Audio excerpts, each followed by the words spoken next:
Hello everyone, I'm Skratch. Welcome to the channel. This is another Raid Shadow Legends video. Hope you guys are having an amazing day. Let me know in the comments down below how is your day going, what you've been up to. I've been extremely busy because guess what? Dragonair Silent Gods has the open beta, closed beta today. So you should be able to try it out if you are in the right region because it's not open globally yet. Probably you've seen the game. I've done a sponsorship on it a while ago, and yeah, I really liked it, so I said I'm gonna have a look at it. I'm gonna cover that game on my second channel, so if you are interested in it, feel free to check it out. You're gonna be able to see the channel right here on the main banner. You're gonna be able to click right there at the channels, or if you scroll all the way down on my main channel, you're gonna be able to find it. It's Skratch Gaming, so it should be pretty straightforward. I've been streaming it on Twitch. Feel free to check that out as well. But enough. That being said, let's move over to the main topic. The 7-day login champion is here. Artak, Galax's father, is in business. Now, last night I've done a couple of videos on him. I didn't really have a chance to try him everywhere, try to do crazy teams with him and stuff. But he's pretty solid for the Spider Dungeon, and I've told you that as well, right? And he made my Spider team go crazy, and guess what? I'm loving it. Before I had a team that was 25 seconds. Not a bad time whatsoever. It's still a pretty solid time, right? But considering how long it takes to do everything in the game nowadays, you want to speed up everything that you can. So before I'm going to show you the team, I just want to give a big shout out to my buddy Educated Potato, because I've got the team from him. Head over and check him out. I'm going to link the video in the pinned comment. Head over, drop him a subscribe. He recently started doing content. Show him some love. He does tons of awesome things in there as well. And just tell him that Skratch sent you. And yeah, let's show him some love. That being said, guys, so let me just quickly show you what I was dealing with before. Stage 10, hard mode. This used to be my team before.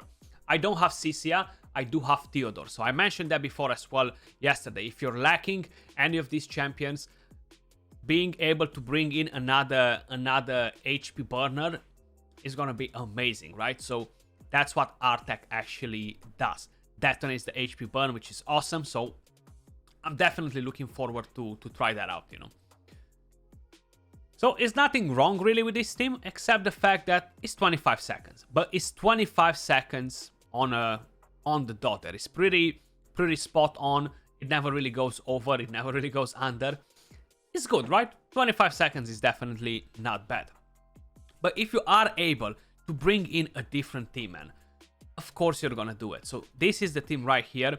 It works very similar with what we used to have for the other difficulties as well. Stage 25, for example, if you have double Cisia, Theodores, you still want to have Ignatius, or you can use Drank here because the affinity is void. You want a champion that has HP burn unresistible.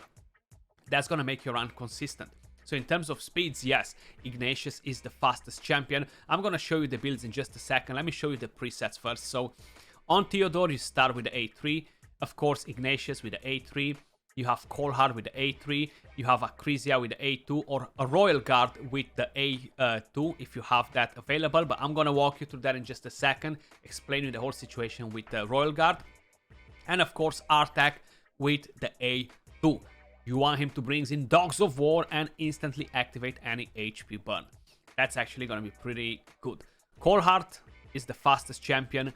You want Coldheart the fastest to go in and drop the other two Spiderlings at the back. So then when Ignatius puts the HP burn, all the Spiderlings have that on, you know. It can go over 10 seconds. I would prefer to have Soul Rip on my Acrisia. That would make it consistent on 10 seconds.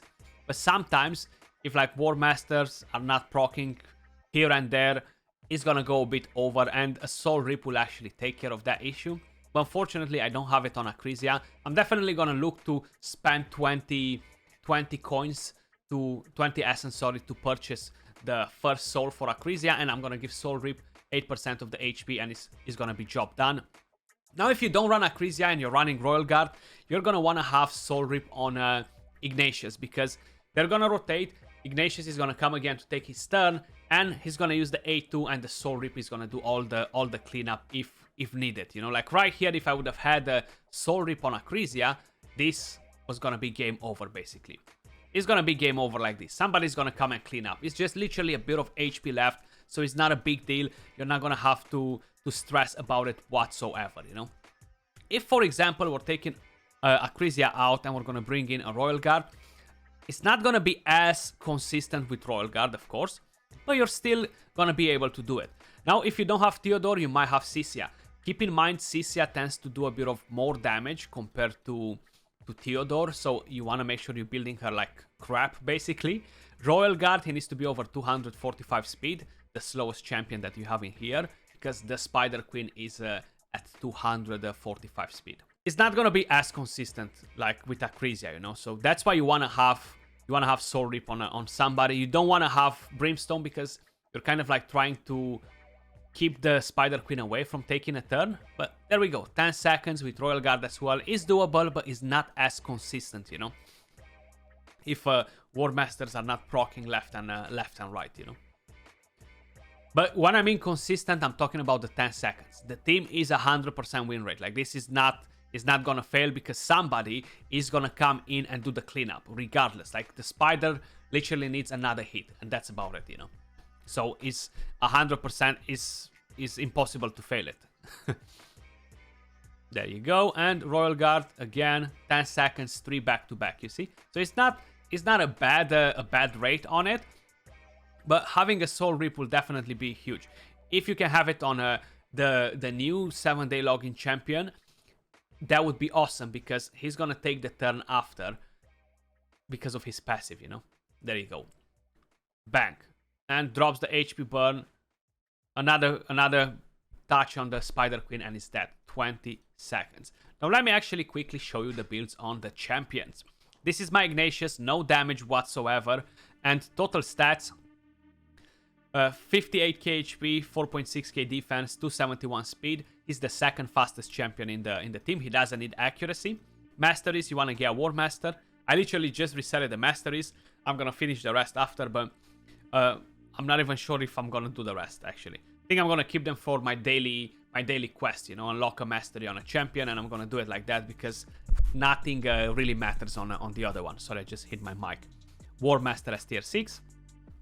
Then we have Coldheart as the fastest. She doesn't need to be in Savage or any particular set. You can run her on triple speed sets if you're struggling with the speed. And you need 271 plus. It doesn't need to be that high. 270, 269, 268, 267. You can 68, 67. You can do that if you like.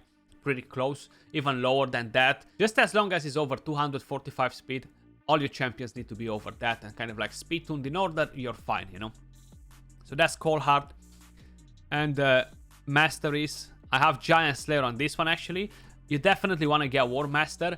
I'm running this on the Dark Fae, that's why I have Giant Slayer on her. But War Master is better when you're only using the A3 because it's a higher chance to proc. So that's one of the reasons why Royal Guard is not as reliable on my team, for example. Then we have Artak. I have him on a stun at the moment and an immortal. He's gonna be good the way he is. He's gonna do the job. 83k HP, 3k defense, 259 speed, 295 accuracy. No damage either. You don't want to give him too much damage because that can be an issue. Masteries, War Master as tier 6, support. Then we have Theodore. So he is on regen. This is the build for my dragon actually. 259 speed as well, 82k HP, 3.1k defense, 427 resistance, 281 accuracy, but that's irrelevant. You just want to use the A3 on Theodore. Masteries, War Master, support as well on him. Then we have no one else but RG. So Royal Guard right here, guys. Savage and Speed, but this is the one that I was running on Fire Knight stage 25. I'm running him on the Dark Fae, so that's why he has these stats. He just needs to be over 245 speed. It doesn't matter what set you have on him, as long as you have a decent crit damage, he's gonna hit the 10% cap without a problem. War Master as tier 6 on Masteries. And my Acrisia, she's in Relentless. And yeah, I haven't actually changed nothing from Hydra. These are the stats on her. 250 speed, full crit, 260 crit damage, and of course War Master as tier 6. But this is the team, guys. Artak definitely doing a great job at detonating the HP burn. His passive is busted at the moment, like he can reach a stupid amount of speed, and then I'm pretty sure they're gonna fix that at some point. But let me know your thoughts in the comments down below. What do you think of Artak so far? Are you loving the champion? You're not very excited about it? Personally, I'm loving it. It's been an upgrade for me. It improved my spider team. I can run him in Hydra. You can do tons of different things with him, so I'm definitely happy with the champion. That was all for this video. Much love, and I'll catch you all soon in the next one. Peace.